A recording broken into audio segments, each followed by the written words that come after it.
Hi guys, MrRoflWaffles here. This is how to activate power and the Pack-a-Punch machine in Astra Malorum. In standard mode, the game is going to give you hints on screen to help you navigate around and find the parts you need, but in cursed mode, you aren't going to get that benefit, and so I'm going to walk through all the steps now so that you know what you need to do. To begin with, you can leave the spawn room via either side. It's up to you, and I typically will head out to whichever side the mystery box is on, and I'll judge that by looking for the mystery box light up in the sky. You're then going to keep on opening the doors in front of you, and eventually you'll open up to the top of the map, which is the observatory dome. This is where the Pack-a-Punch machine will be located once we've gone through the steps required to activate it, but in order to do so, we need two parts, and they are both harmonic components. What's unique about Astra Malorum, though, is that they're actually randomized part spawns for both of these, so I'm going to run through all of the spawns now. Let's begin with the part that's on the right side of the map, around the Machina Australis area. The first possible spawn is up all the stairs, and you'll find a zombie body kind of resting against the banister there,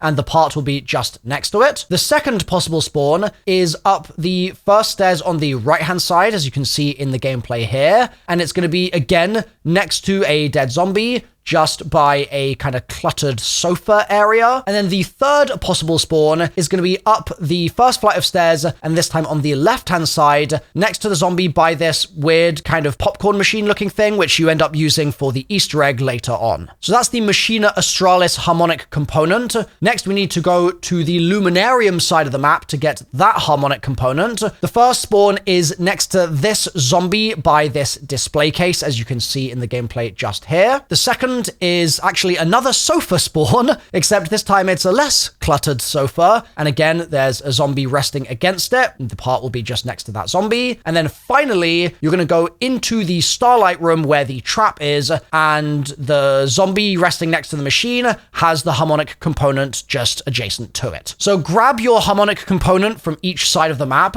and then bring them back to the observatory dome, and hold square on the machine to place the parts in. And make sure you hold square because you'll then start a defense. And this lasts 45 seconds, and you've just got to protect that central machine from zombies that will spawn in. There'll be extra zombies spawning with purple eyes to make it a bit harder, but if you succeed, the Pack-a-Punch machine in all its old glory, because it's the old model, will spawn right next to you where you just did the defense. However, if you fail the lockdown, you'll have to go to the next round, and you'll then be able to try again. So now that you've done that, it might be time for you to begin working on the main quest Easter egg, and I've linked that on the screen right now for you. Or if you just want to play the map, have some fun, and build the wonder weapon, I've also got a guide for that linked on screen right now as well. So click through. Hopefully this has been a nice clear guide for you all, and I'll see you next time. Bye for now.